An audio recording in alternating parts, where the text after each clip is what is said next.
Hi, everybody. This is your friend Victor Milan.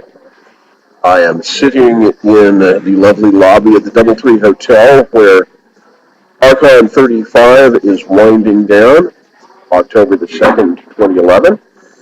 And another Archon survived, another successful Archon masquerade, by which I mean we survived that too. Well, I figure I have a YouTube channel. It would be nice to finally put something up on it. So, having finally figured out once again how to capture video for this thing, I am going to attempt a relatively brief and even possibly coherent con report. Short form, it was a lot of fun. This year, as well as being the Masquerade MC, which I always am, and which I really love, I was also run in at the last moment to be emergency Toastmaster because our original Toastmaster, Rusty Havlin, sadly had health problems and was unable to make it.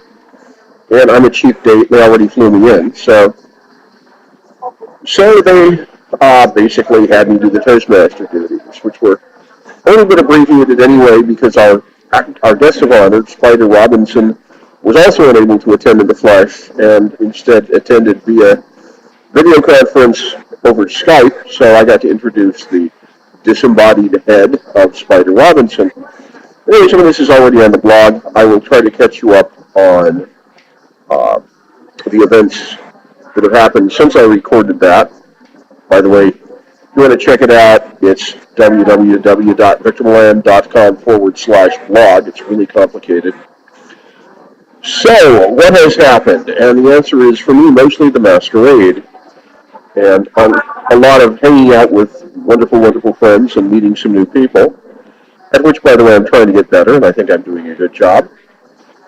We started doing the masquerade tech rehearsals at a bit after 1 o'clock yesterday, and we ran until almost 6:30, and then had a brief break and went on stage at 8 o'clock. We also had the largest masquerade we've had in at least, in over 20 years. Sheila, our masquerade master, told me. We had 44 actual entries. One never showed out of the 46 registered. One never showed for tech rehearsal. Another one basically got hit by terrible stage fright just during the tech rehearsal and bailed. So that's too bad, but it happens. And as is often the case, because the crew are just wizards, we had people, even after the tech rehearsal went through, who'd never done it before, coming off stage, dancing around, and totally stoked, and going, oh, this is so much fun. And the masquerade itself, we had a couple of glitches. I think we're also far more aware of them than the audience was. The fact is, first of all, everyone was dog-tired. The local people have been working on this thing, of course, for days and had to set up the stage and set the whole tech. And it's a reasonably elaborate tech show, although far from the highest tech, just simply because of budgetary considerations. They operate a lot on sheer skill and ingenuity, of which they're amply supplied. But everybody was pretty tired. The contestants were pretty tired. We still did a really, really good show. As I say, there were a couple of hiccups. Also, a couple of the entrants were actually pretty big and complicated. And the problems we had were in setup. Sometimes it took a little longer. But, the show went on, and I think the audience had a good time, and I think the participants, for the most part, had a good time. And that's the whole thing. That's why we do this, is for fun. And I had a lot of fun. I was maybe a little slower than I like to be on the uptake, but at the same time, I soldiered on and kept things moving and kept the audience in a receptive state, which is what I do. And so we got through that and then went off. I went back to my room and changed out of my monkey suit. I really wish that I still had a camera with a flash, having sadly broken mine. So I could have gotten some pictures of me in the tux, because I think I look good. I'm sure I look like a zombie. Hey there, today. We got people passing by. We're in the lobby where, people are wandering through. It's comfy chairs, plus I figured, hey, it's local color.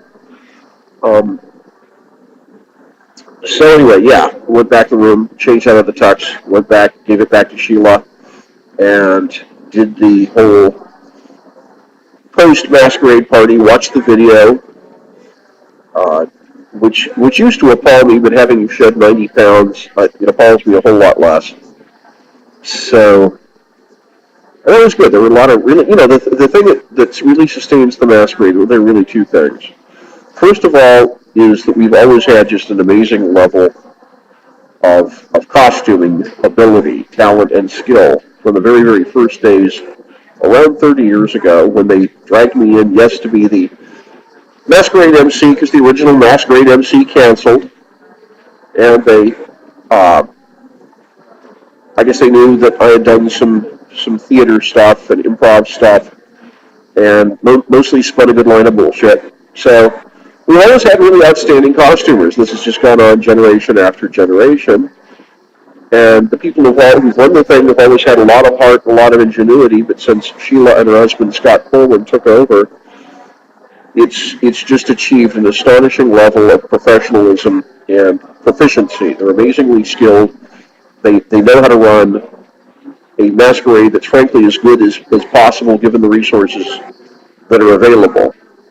So that's those are basically the two things, is between the wonderful costumers and the wonderful support which we give them. And the people who run the masquerade, and I think the con committee too, for which thanks guys, once again, for having me out, to all of you.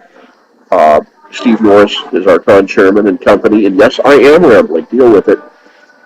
Anyway, what they do is they understand that the masquerade is meant to entertain, but it's also, we got two sets of customers with the masquerade. We have the audience, yeah, and if we don't entertain the audience, they're not going to pay the money, nobody's going to come to see the damn thing.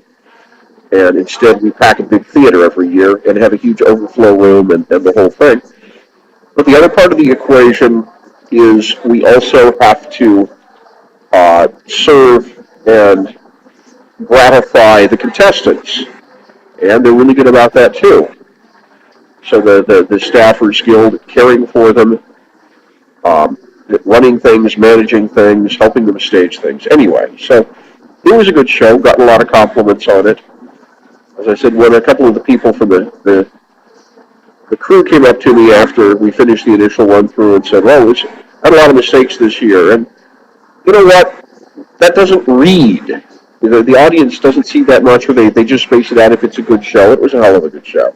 So I'm pleased with that. And then this morning, got up, had breakfast with my friends, uh, Sarah Harvey and Matt Schwartz, who are a husband and wife team who've actually produced an offspring, baby B, who's going to be a handful because she's their kid. And also our lovely and talented fan guest of honor, Steve Lapata, who's an old friend of mine, joined us.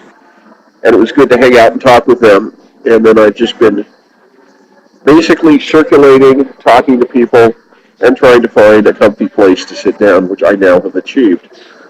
So I'm hanging out until closing ceremonies this afternoon, which happened at 3:50. I'm told we are expecting to once again have the disembodied head of Spider Robinson. I, for one, intend to keep closing ceremonies as brief as I possibly can. We will hope that the other guests cooperate. And I think we're all pretty much in one or another state of advanced fatigue, except of course Spider, who's back home in Canada, and we hope has been sleeping well in his own bed. Anyway, so I think that's enough for my very, very first actual YouTube entry.